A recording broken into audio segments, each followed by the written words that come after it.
I stood up in a bus and I said that I need money. One person got up and he said, "I'll give you $2,000."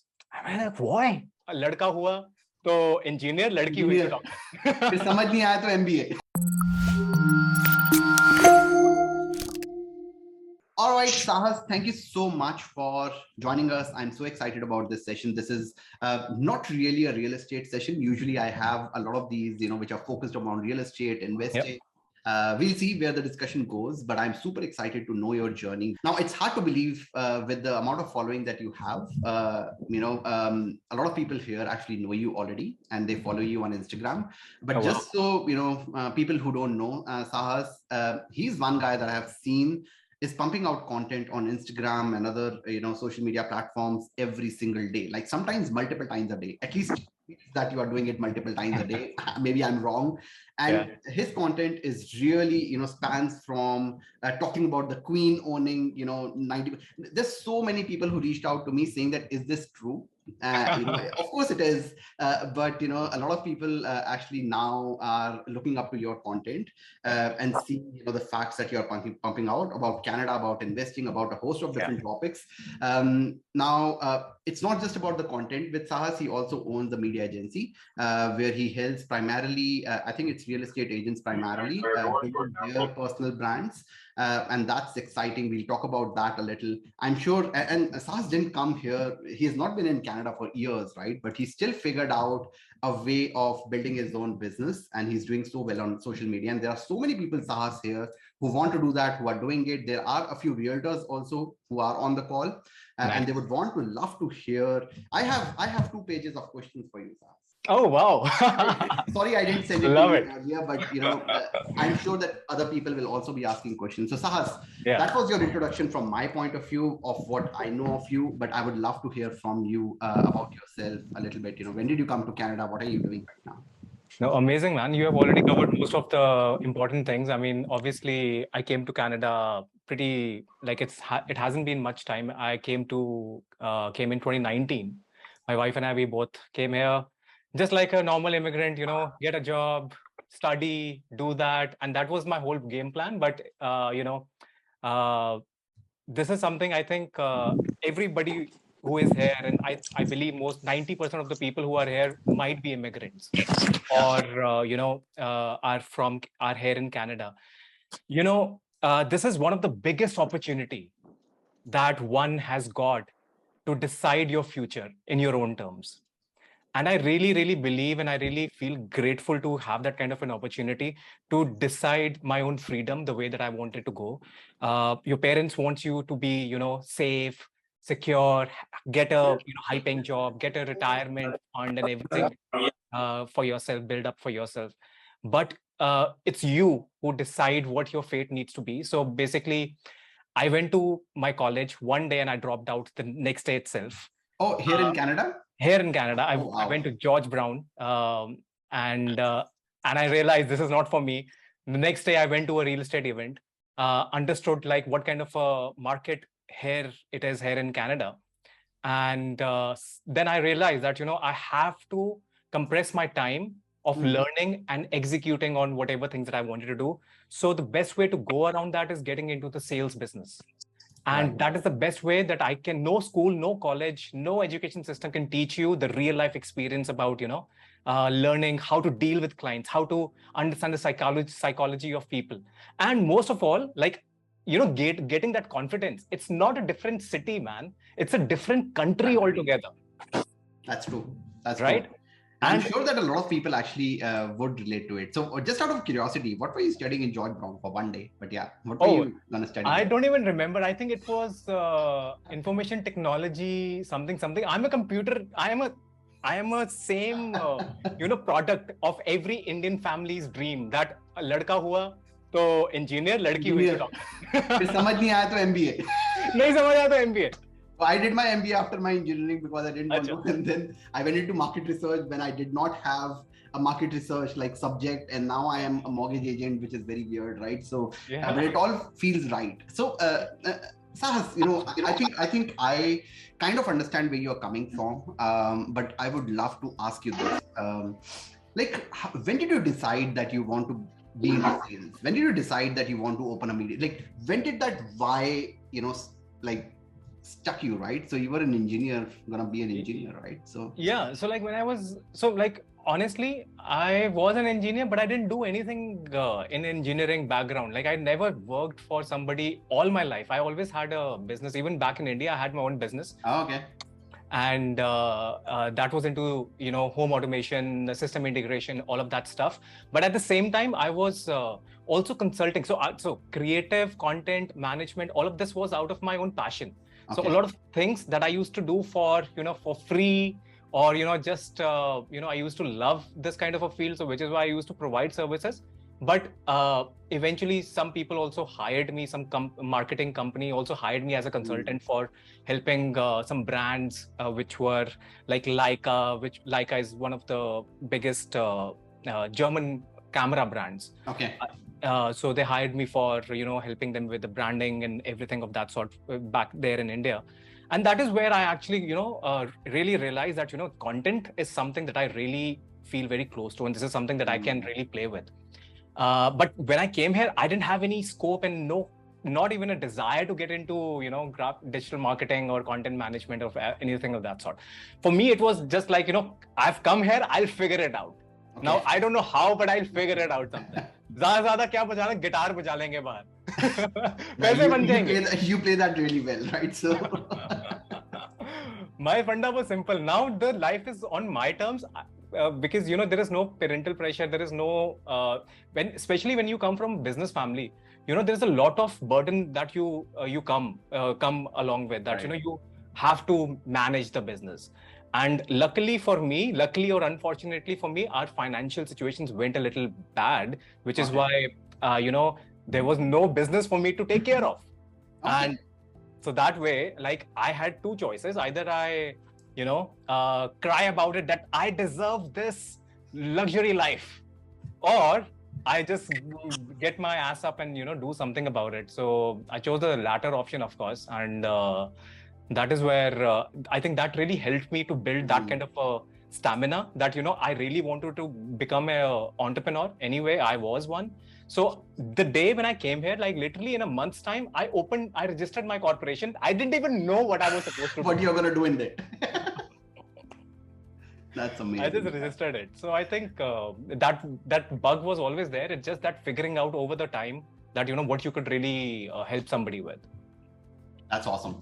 Sahas, I would love to talk about personal branding with you, because I think you talk a lot about that, right? So I would love to know what stops people from building their personal brand. Like, I'll give you my example, and then you can just kind of relate, or if you have another example you can give. For example, I think till about 2017, me and Simran, I did not even have a Facebook account. My first account on Instagram was Potato Talkies. I did not have my personal account. I still don't have my personal account. I just have my mortgage agent account and my YouTube account, and that's it, right? But I was following Gary Vaynerchuk, and he talked about personal branding a lot. And he is where I learned that you need to build a personal brand if you want to sell something. And that brand has to be built on education, just like we are doing right now, rather than on showing, okay, here's a product, take it, right? Yeah. So that's where, personal branding bug stuck me into 2017. And I built a business without it, and then failed miserably. And then I thought, no, I have to go back to the roots and build a personal brand, right? The first book that I read, about personal branding was Crushing It, which was by Gary Vaynerchuk, right? Yeah. So like, from your point of view, what stops people from just putting themselves out there? The main challenge that I feel around building a personal brand is that people are still living in that kind of a conventional mode of doing businesses. They think that we have to start a business, we have to print that card, we have to have that brand out there, and get a phone number there, email ID, all of these things. None of that matters. If you just realize, like, for example, you're talking about Gary Vee, you talk about Grant Cardone. Yeah. For a very, very long time, I didn't even know that VaynerMedia or Cardone Capital were their brands. But it was just that they lured into their own lives, that you were able to connect with them, so authentically, that you wanted to, get connected with them, like, professionally also. That you wanted to understand, like, what do they do at the background? And that is the quality of a personal brand, that you build that kind of a trust and connection for a longer period of time, which any brand in the world is unable to do that, except from Coca-Cola. But Coca-Cola took hundreds of years to be at a position where we are. You and I, we don't have hundreds of years. We have to build a personal brand where we can build it in a very small period of time. That is why human connection is far more relatable and, affectionate rather than building a brand. Because brand is a bottle. You cannot connect with a bottle or a phone, but you connect with what it stands for, just like Apple. And where does that standing comes from? From a person's value. What Steve Jobs talked about. What Tim Cook is talking about. That is what you stand for. And I think that is where human connection, the more people start realizing that, there is nothing as a brand, but it is just you, people who are investing into, then the whole game is going to change about how do you look into it. I think, that's very powerful, right? You have one life and people have built like in 3 or 4 years, multi-million dollar businesses just based on personal branding. But Sahas, there are 2 questions that I have now, and then we'll see, if you have any questions in the comments as well. One is that I think there's lack of confidence when you first start. I had that when I started, even though I have been into, marketing all my life, but I was doing it for someone else, and we had people who were doing personal branding and stuff like that, right? So that's not the same as building your own brand. So there was lack of confidence when I was doing my first video. It took me 3 hours to shoot a 10-minute video. Now it's a lot better because I've been doing it for 3 years. But when there's lack of confidence when you first start, what's that insecurity? What is it that you should do when you're first starting in your, view? You work with so many realtors, you work with so many people. Like, what in your experiences, someone who's just starting in new and has those insecurities, what should they do? I think people overjudge themselves a lot. Like they're they find it very difficult to. So what I feel is that they're unable to be authentic in front of the camera. So like, even if, like, I've seen a lot of people who are trying to create content, but the reason why their content is not also working, because they're just copying things that they have listened to somebody, but those are not the things which come authentically to them. Like, for example, there was somebody who just made, if you want to become a millionaire in the end of 3 years, this is how you need to do. First of all, are you a millionaire? I think this is something that you need to ask yourself, because if it is not coming naturally to you, you will not be able to put that kind of an impact there. If you're saying that, how can I create viral videos? If I haven't been able to create viral videos, I wouldn't be able to talk about it. So I think what somebody has to realize that, it has to be you who is coming onto the camera, not some other person, not some other entity who is a showbiz, or you're not trying to create that kind of personality. So be very comfortable with your own skin. And second thing is that, forget about what people are going to think. Go back, scroll down all the pathetic videos that I've made. The point is to get there. The point is not to get judged or what you are probably overjudging yourself. Because trust me, there is one person sitting out there who's saying, oh my God, he still did it. I'm still unable to do that. Absolutely. And so this is one of the biggest thing. Like, if you realize that, I get so many messages about this, like people, just like, even when I was not creating so much of content, I was just creating one video at a time. And like, somebody would approach me and say, wow, this content was amazing. The reason why he or she is looking up to you, because he or she is still not crossed that self-doubt level, that, that I can do it. So there are so many people who have still not been able to take that action. And you have to do it, because that is how. So I simply say one thing, Navjot, that, what is the one thing that you do to conquer your fear? You do the most fearful thing. There is no other way. What's the most difficult thing that you have done? I actually saw your Aditya, the video with Aditya, and I was amazed at your story. And I would love for you to narrate where you were sitting, like in the middle of people asking for money. I think that was a pretty, it was a pretty daring thing to do. So just tell us that story. I think that a lot of people will connect to. Yeah, so that was when, in fact, that was just within the 6 months of the time when I moved to Canada. And like I said, that I was really interested in joining, being a part of those masterminds, and understand that, I realized that, to compress my time and learn better and be at a better position after 2 years, I would have to surround myself with people who are smarter than me. That is a very basic, understanding that I had about it.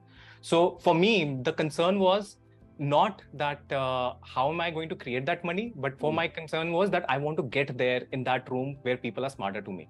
So I didn't focus on the money problem. I focused on the solution that I wanted for my life to get better. So a lot of people do it the other way. They think that money is the problem. Money is not the problem. You can do money, but only if you are so much goal oriented that what that money will bring you. So I was very sure about the fact that I wanted this, but now when you are put into that situation that, you have to literally beg for, do that. A lot of people, I wouldn't call it beg, but a lot of people in my comments have written that. That is why I said that. But it was like, I was standing in the middle of the bus and I knew that I had to join it. I had no money, no credit card, nothing on my, obviously 6 months in Canada. So I stood up in a bus and I said that I need money. I wanted to join this video. I wanted to join this mastermind. And I just kept on going to everyone, give me the money, whatever money that you can give me, I'll give you the returns. And I made that impromptu pitch, you can say, that, see, this is what you're going to get. So if you give me the money after 6 months, this is the value that I'm going to give you. The interest rate is going to be this and that. And I don't even remember now because it was so impromptu, right? So because when you are told to speak in front of the stage, you have nothing, I was thinking, what is the worst can happen, man? What is the worst? People are going to say no. And I've heard it's fine. It's fine. I've heard many no's in my life. So there would be like 40 more no's in my life, 40 people in the bus. But eventually, I think one person got up and he said, I'll give you $2,000. I'm like, why? Why he wants to give me $2,000? That's crazy, man. Yeah, because it's not like I'm asking for $20 or $30. He's giving me $2,000. Yeah. And I'm like, okay. So I have been able to make that impression. Now I have to keep on doubling it because it is 10 times that I'm asking what I have. Right. I kept on asking, and like literally in the next three minutes, I was able to raise all that money. Oh, wow. More than that, in fact, it was like $25,000 or something. But then I got back to the first person who gave me the money and I asked him, why did you give me the money? And he was like, Sahas, you were ready to embarrass yourself, which not many people are able to do. And honestly, for me, it was just getting over that fear of embarrassment. Like earlier, what we were talking about that, what is the most fearful thing that you do to get over your fear is to do the most fearful thing. Yeah. And that was the fearful thing for me, to get over that embarrassment. Like, how would I fear of being embarrassed? So I just jumped in the ocean and tried to swim. And fortunately, I was able to swim. No, and absolutely. And you say fortunately, Sahas, you did it, right? There are so many people who thought about it, who did not put themselves into that situation of begging, for the lack of better word, but you did it, right? And you had value to back it. That's another underrated thing, right? बहुत सारे लोग ना बोलते हैं कि ये thumbnail जो है ना ये it's a clickbait, right? Now there's nothing wrong with a clickbait if the actual content is good. That happens to be with personal branding as well, right? You can be as fancy in your pitch, but if you don't deliver, you can't sustain that. And I think that's what you did really well, and you have been running that agency for a while now. I have a few questions here from people. There are a lot of actually. So do you script your reels? It's asked by Ishank. He also makes a lot of videos on Instagram. So do you script your reels? Yes, I do. I think anybody who is very serious about content creation and the competition is going to get very, very advanced, I think you should start scripting your reels. Because that is the only way that you are able to be very sure of because see, respect people's time. If you're just going to blab on the for 60 seconds, nobody's going to care about it. So you have to be very sure the kind of information that you are giving in those 60 seconds, it should be complete, full of value. So I'm not saying that I'm completely right word to word, but write it in a bullet points or whatever, just try to make small sentences, however you want to create it, but write some checkpoints, bullet points of whatever you want to speak. Absolutely. And one thing that I've learned the hard way, and my editor keeps telling me this, and again, he'll be editing this video. He keeps telling me that you need to make a list of scripts, that you like, the list of reels that you need to put out. Otherwise, you'll not be making any. And that's true, right? So I think one part of the planning is to make a list of all the reels that you're making the entire month, and then scripting it out and then doing it. It's a lot of hard work, Okay, so I think you touched upon this. This is a really interesting question. How did you do the networking part with realtors when you were about to start your content agency? Now, we did talk about that incident, but in general, if you're starting any business, how do you get your first clients in your view? See, I think it's, I think building that relationship is very underrated. A lot of people don't realize that, it's not that overnight you're able to get that $200,000 worth of a client. It takes time. And like for a very long time, the client that I recently made a video about like how did I ended up making $200,000 from one client. I worked for free for 1 year. Is anybody ready to do that? Think about that. So I think it's very underrated, the kind of effort that somebody has to put into getting. So there could be many ways. A lot of people might hustle and get the client and everything. But I think if you want to, depending on what kind of clients that you also want, like for example, when I started my agency, I did a lot of workshops and webinars. At one point of time, I had like 20, 25, 30 clients, helping them about digital marketing and everything. I completely switched my business from that to content management because that was not something that I was willing to do. It was too much of headache. I just used to do a lot of workshops. A lot of people used to come in, take my services. But now I'm focusing on, higher value clients rather than quantity clients. So I have a prerequisite for people to, fill in order to want our services, or looking for what kind of growth that they're looking for in terms of revenue, in terms of virality, or whatever business that they're in. So I think what somebody needs to do is that how to think about how can I give value to someone and build that kind of a relationship and trust. Over the period of time, you will, this is something that if you are, that connection fits best, then obviously, like for example, you go on a date. This is not the first date you go and ask for marrying that person. You don't say that, oh, I want to get married to you next day.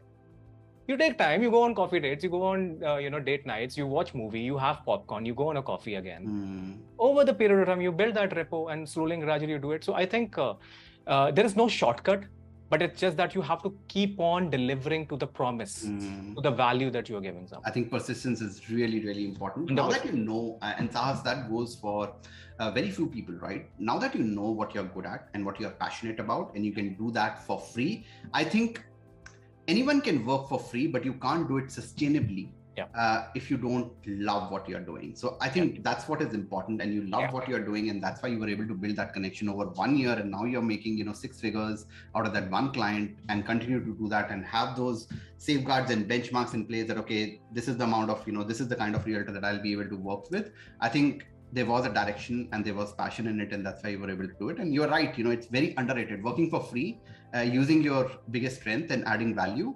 This is one question that I've been struggling with, and now I kind of have the answer, but how many reels I require to put in a week if I become a realtor? See, I would say that, at least one a day is very much needed. I mean, anything below that, like even if like for example, on a monthly basis, you can have around 25 reels or something. Right. If this is something that you want to go for, but like if you're really serious. So see, this is something everybody needs to understand. Creating reels and content is a part of your business. It's not a hobby. It's not something that you are doing on a social media. Social media is just a term. It's not really, it is, think about it, a media agency that you are getting a part of. Think about it as a television. Think about it as a radio space that you are getting to speak what you are, where, it's free of cost. Everybody is able to hear what you're speaking. It's a free advertisement. Why wouldn't you do that? It's a free space on television. It's a free space on radio. Why wouldn't you want to do that? So think about it. If you start thinking that way and stop thinking that, no, this is a place that you and your family are going to connect, then it's not for you. So start thinking that content is a part of your business. It's not a separate entity. So I'll ask you a very related question to what was just asked. So what's the biggest mistake that you see realtors doing right now? I think they're still very transactional in their messaging. They are not really, they're not authentically trying to give any value. They're just doing it for the sake of doing it. There is no, it doesn't come out as that they're really, for example, I'll give a very real-time example. Like your content is so connecting because it feels like you're trying to give the best possible value to someone without any hidden agenda. And that agenda thing comes into the picture when it somehow everybody has that gut feeling, everybody has that kind of intuition that, oh, he or she is going to ask for something. And you get from that kind of a content, if you agree, when you listen to that. So I think it has to come from the real insight of how do I make somebody's life better? May that be a buyer, may that be a seller. And I know a lot of people might think, oh no, it's a very superficial thing. A lot of people, it's not something that I can do, or not, people just say it and they're not really following it. But I truly believe it. If you don't, then I think we are sailing on different boats. No, and Sahas, I have never seen, and correct me if I'm wrong here, because you have worked with more realtors than I have, but I have never seen a realtor not doing good with business if they are providing value, versus just saying sold over asking, sold, bought below, and just, I have never seen a realtor in the last 2-3 years, and we have seen the ups and downs. They've continued to do well as long as they're providing value. And the reason why, because they're not thinking of it as a business. They're thinking of it as just, ek deal kar loon, do deals kar loon, teen deal kar loon, that's it. Apni deal kar loon, right? Makes sense. This is a very interesting question, one that I am actually currently dealing with. With personal brand, do you think it becomes difficult to transfer clients to team members versus you have to be very hands-on with business and less delegation? Yeah, this is something that we do come across time and again over the period of time, like even for our clients, that, people just want to deal with the main personal brand itself. It happens, but I think that messaging also, for example, if somebody's reaching out on your DMs or anything, I think the clarity of communication needs to be there, that somebody from my team will reach out or something like this, because people try to connect with you thinking that you are going to give your time and energy, and it's not possible for hundreds of people that you are able to take out your time for the schedule, which is why your team might have to do it. But I would say that, as long as you can handle it, that's great. But if not, you have to start delegating it, start putting out that message very simply, well-defined, telling that, my team will handle you. So I think it is something that this is a challenge which everybody can overcome, but depending on what level of branding are you in, what level of business are you in. So this might be in this place where, you're getting a lot of business. This is a good kind of a problem to have. Yeah. But when you step to the next level, that is where you form a team, then there's a trust built up, there's a culture which is built up in the team, and then you start realizing that then people also start realizing that I want to deal with a team of Sarhand group or Navjot's group. Right. No, for sure. That's a good one. And, Sahas, like many people, I am also dealing with this because my brand is Grow with Nav, and people want to deal with me, and I know that I would not be able to scale beyond a point. So that ceiling is being hit, and I'm just struggling to think who can take my calls on my behalf, because it's a very licensed profession, right? But that's something that I understand I'll have to do someday. Not today, but someday. If someone wants to be part of your agency, what you should be expecting from a person you want to hire? Something what my clients expect of me, right? Like the reason why I say that is because when I reached out to my clients, I came out with a value. I didn't say that, why don't you hire me? I get so many messages like these that I want to work with you. But think about it, are you really helping me or you're helping yourself? So this should be the real question that you should be asking before reaching out to somebody, because and you say somebody might also come and say that, oh, I have a very good track record of a lot of things that I've done. I can also say it, but if there is nothing to prove it, then what's the point? Or the best way is, my content is out there. Just flip my content into something very unique and just surprise me that, oh, wow. That wow moment is missing with a lot of people who want to work with those companies. But on the other side, like if somebody wants to work with me in my company, I have a very basic rule of 60 seconds, that pitch means 60 seconds kind of a video. And so like recently also we hired somebody from South Africa the same way.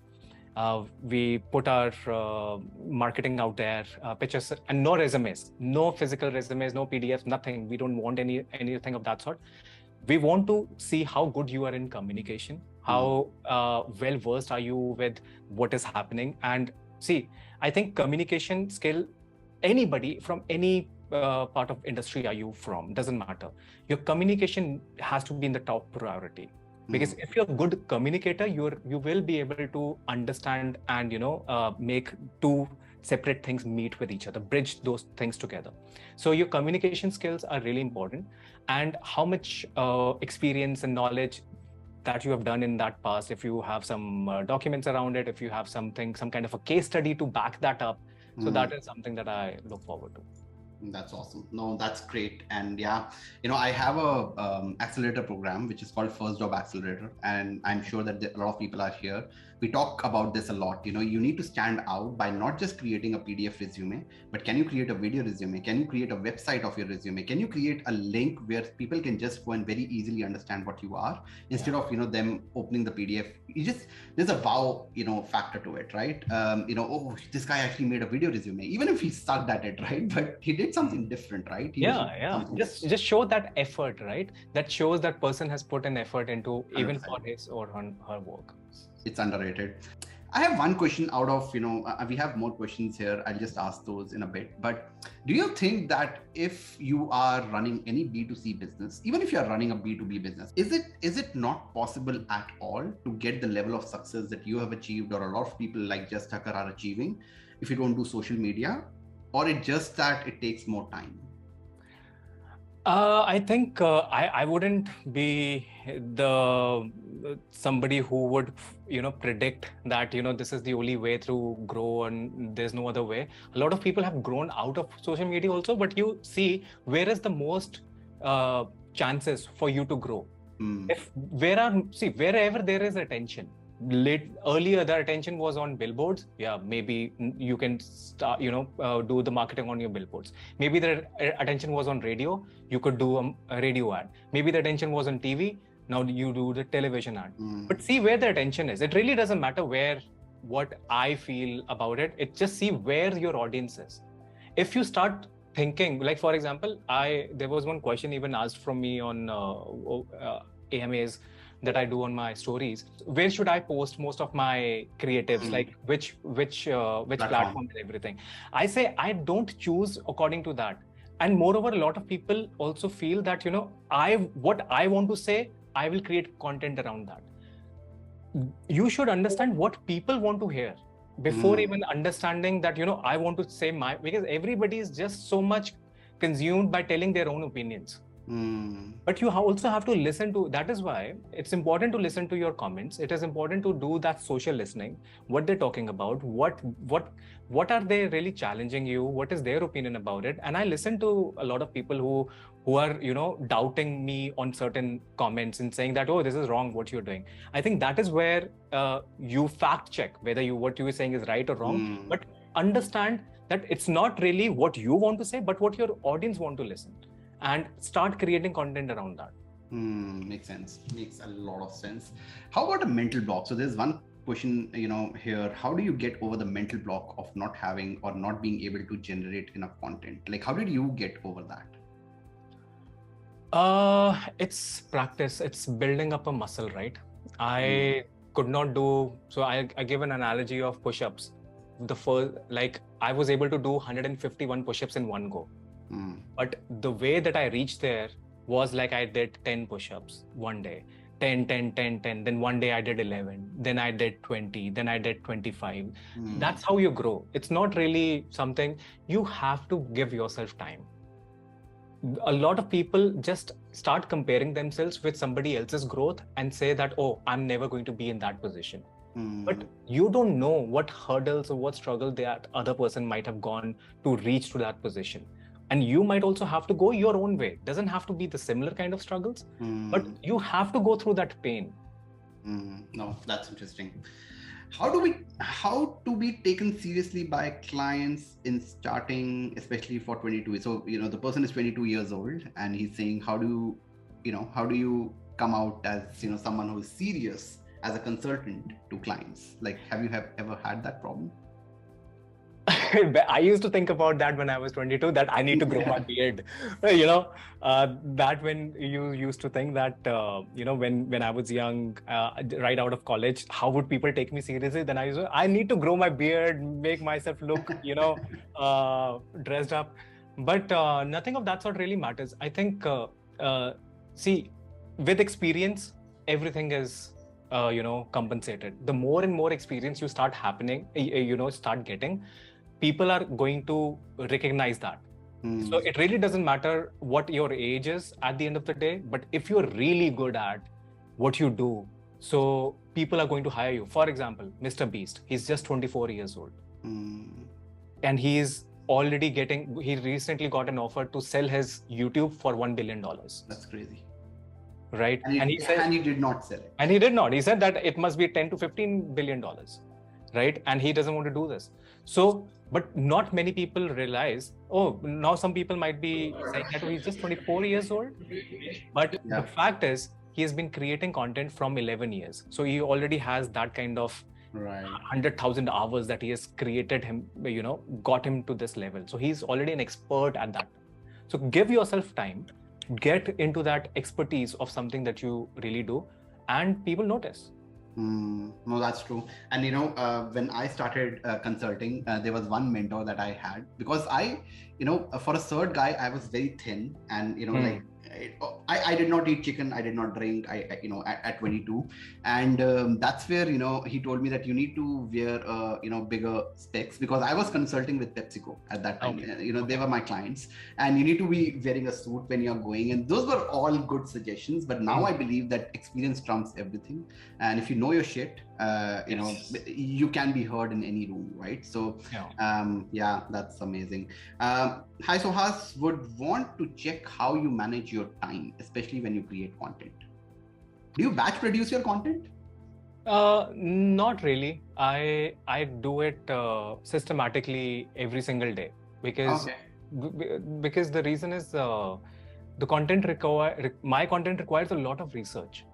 So it's very difficult for me to batch the whole content at once, and then I might have to sit for 3-4 days to get also to fact check what I'm saying is right or not.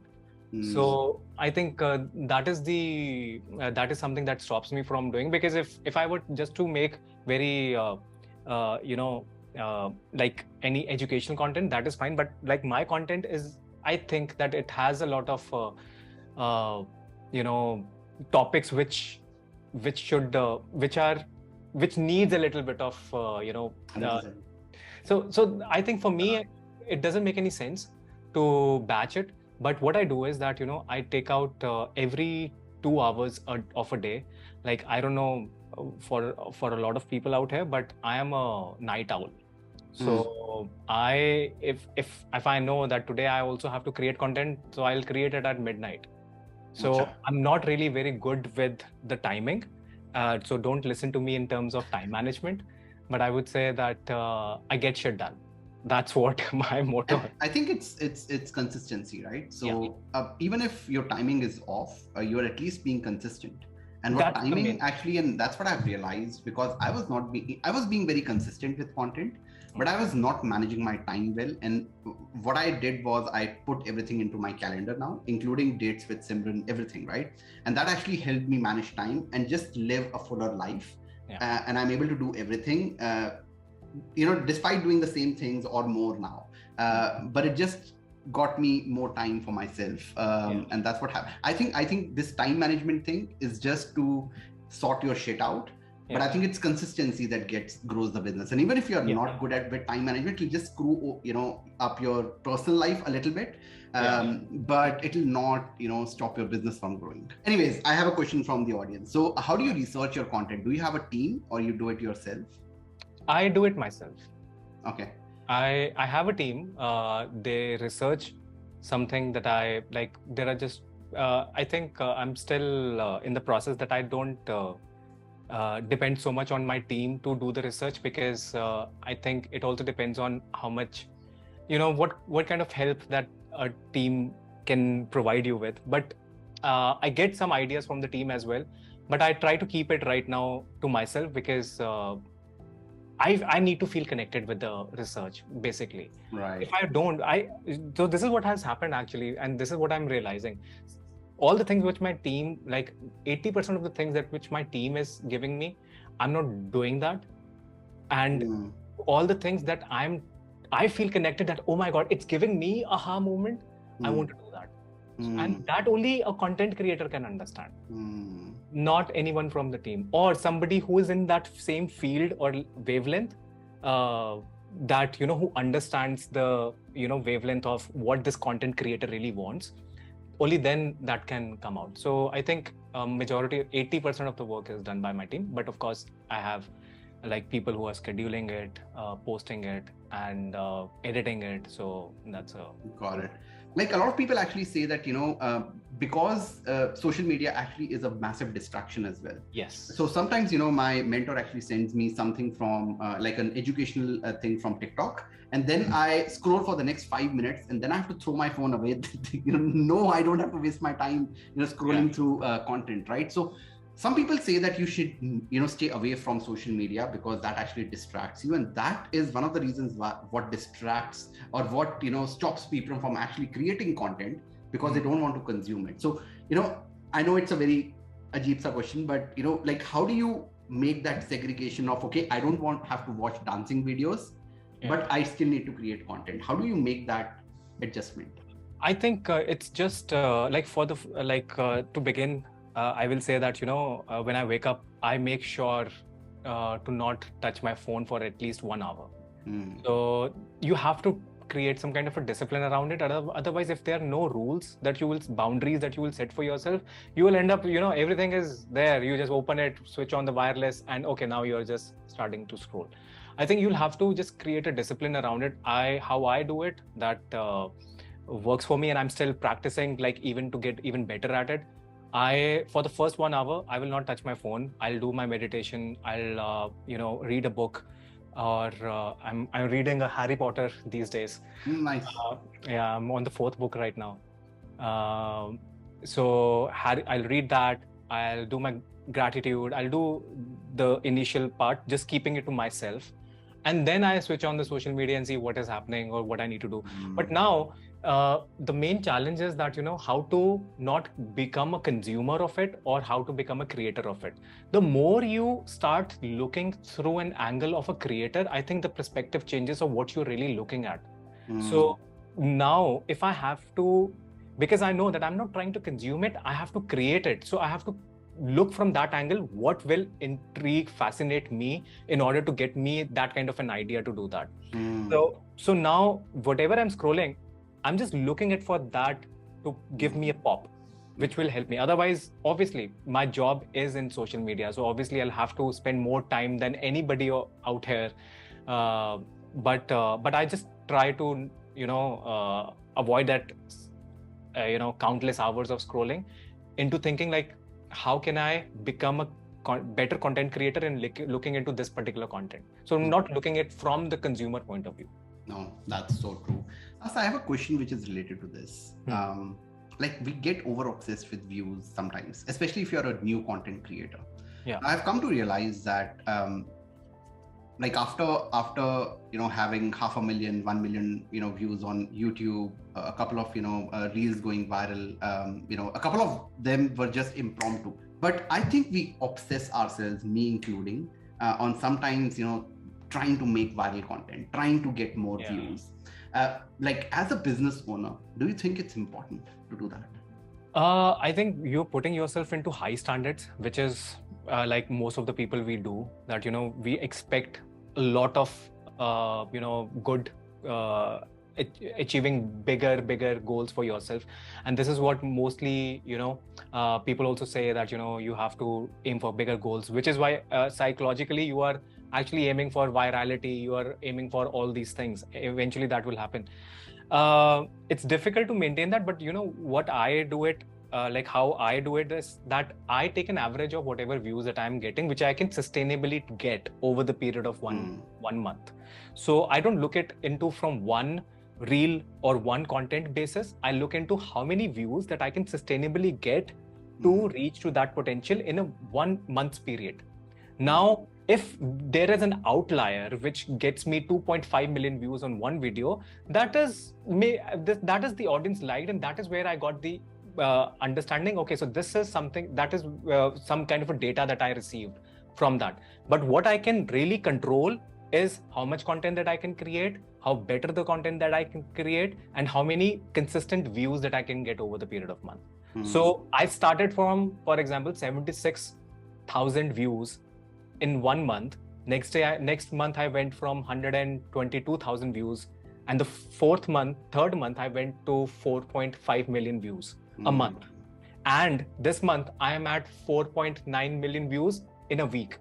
Oh wow. So now, but that is not sustainable. Honestly, this is not something that I can say, oh my God, this is something which will keep on happening. I can't control that. I can control sustainably 1 million views, which I know that I can get. Right now, my matrix will be, how can I 20% that? How can I make 20% above that? So that's how I go. Right. No, that's amazing. That's a really good tip that I should also, learn from. Okay. Like, how do you see social media in Web3? Like, what's your sense on when that transition could happen? Because Web2 was amazing for social media, right? So yeah.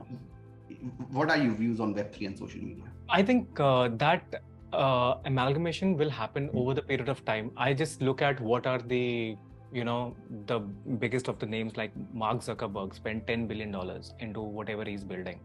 And he has like literally changed the name, scrapped the name from Facebook to Meta.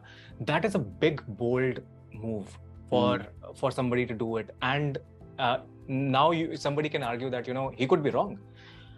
That guy belongs to a psychological background. He has his whatever economic, like he has done masters and whatever in psychology. He has read. He is one of those very few people in the world who understands my own psychology better than me. But I think it is not going to happen overnight. It's not going to happen over the period of 2 months, 2 years, 3 years. It is just like, like initially when there is a lot of excitement, it goes up and then it goes down, and then slowly and gradually it starts picking up. And that is what we are going to look into this also over the period of time there. So like last year was crazy about NFT, right? Big boom. This year, everything is like completely, that was about. OpenSea had their worst month in September. And their worst quarter as well, right? So yeah, it was like some hundreds of ETHs of transactions. But that's okay, right? Like I think this is where market and people also have to realize nothing is permanent, and it's going to happen over the period of lifetime. So it's not like, that is why just be patient. Even for somebody who's creating content, you're not going to hit that bump right away. It will happen over the period of time. I really believe that, when the .com boom happened, it was not that all WW, like all of Web2 was wrong, or all of Web1 was wrong, right? Like you said, there will be ups and downs. NFTs, in my view, are the future in some shape or form. But yeah, Pukhraj, you can ask the NFT questions for sure. As a matter of fact, like I'm so much inspired by this kind of because I know that Web 3.0 is going to be the mainstream. I in fact launched my my video course, for which the certification that you get is an NFT.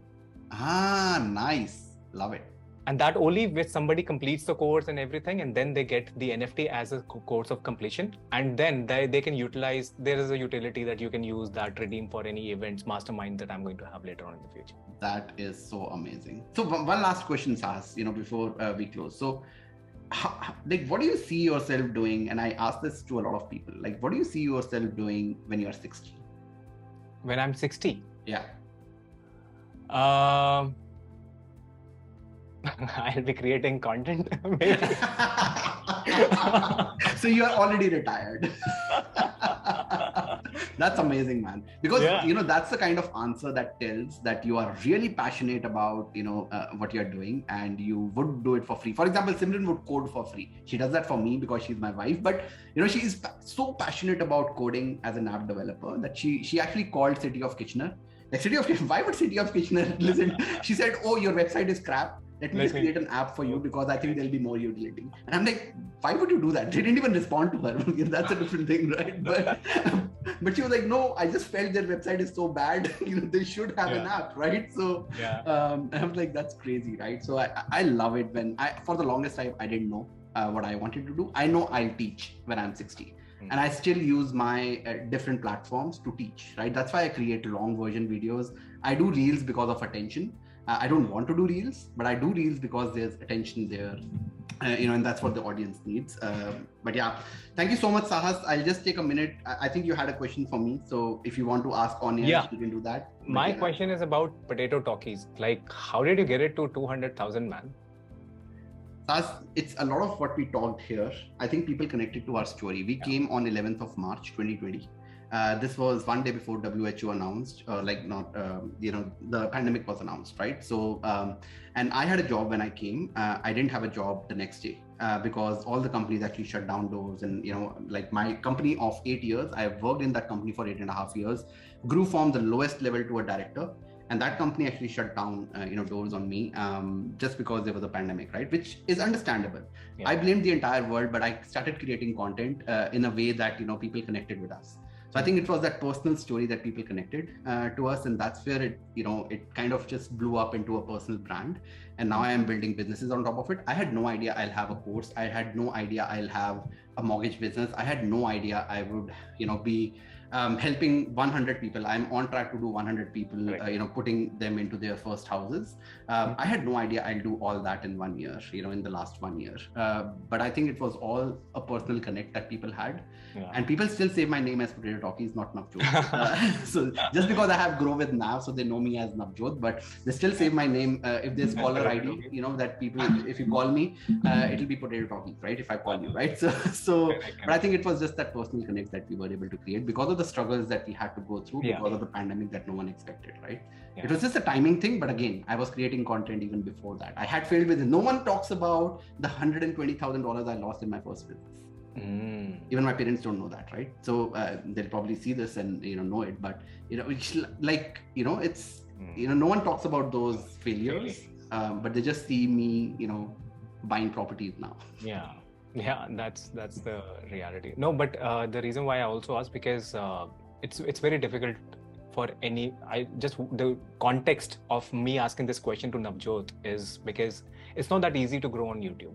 And even for any of my clients who are growing, and like we have some clients also who are like more than 200,000 and everything, it takes a lot of effort of hard work that you have to dedicate towards creating that kind of a content and growth. So really admire your work that you do and the kind of content that you're bringing out. So really happy for you.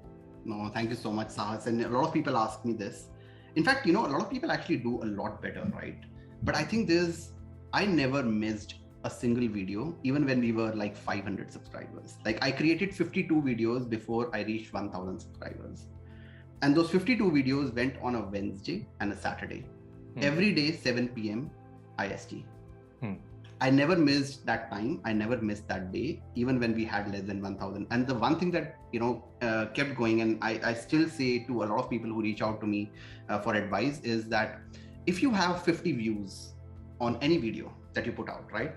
If you had a room full of 50 people and you were speaking to that, those 50 people about something that and are passionate about, you would call it a success. You call that workshop a success. There are 46 people. I would call it a success because there are 46 people who continue to listen to us for 90 minutes.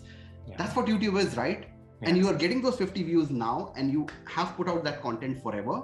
And it's like a memory lane where I actually can watch the video when we were struggling, and now that we have built a business.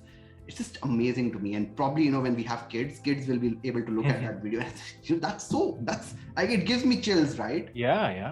Like if my kid or my niece or nephew are able to see that video and the struggles that we went through, Techi leke jate the Walmart, Techi leke wapas aate the, right? वो सब चीजें, wearing gloves, saying that mask से कुछ नहीं होता. Like when we were coming to Canada, we were like, mask से कुछ नहीं होता, right? Because it was just day 2 of pandemic, right? So I think all those memories, more than anything, are most important. So. Anyway, thank you so much, Sahas. This was really amazing. It's one of the most enjoyable discussions that I've had, and I'm pretty sure that a lot of people who have stayed with us for 90 minutes and a lot of people who will see the version of this on YouTube, they'll be very, very thankful. I'll put your Instagram handle in the description for anyone who wants to reach out. Anyone who wants to, reach out to Sahas for, his services. He has an excellent media agency. Any realtors looking at it, we have seen. I think I have personally seen a lot of people who you have helped do so well, right? So like there's enough value, of whatever you are charging, that people continue to come back to you, right? So anyone, who is here, do follow Sahas if you're not doing it already. And I would love to be able to meet you, Sahas. 100%, man. Come to Toronto sometime. Absolutely. It's so far now, man. Please don't say that. But I think we can make it a lunch. That will be a little 100%. Just we'll share the numbers and let's do that. Absolutely. All right, Sahas, thank you so much for spending 90 minutes with us. I really appreciate thank you that. so much. There's so many good messages that I'm getting. Amazing session. Thank you so much. So really amazing. Thank you to all of you who are sticking around till the end of the conversation. I'm so, this is one of the wonderful moments with that, when people stay till the end and want to listen to whatever you have to say. So I'm really, really thankful for taking out this 1.5 hours of your life and dedicating to this kind of an education. So thank you.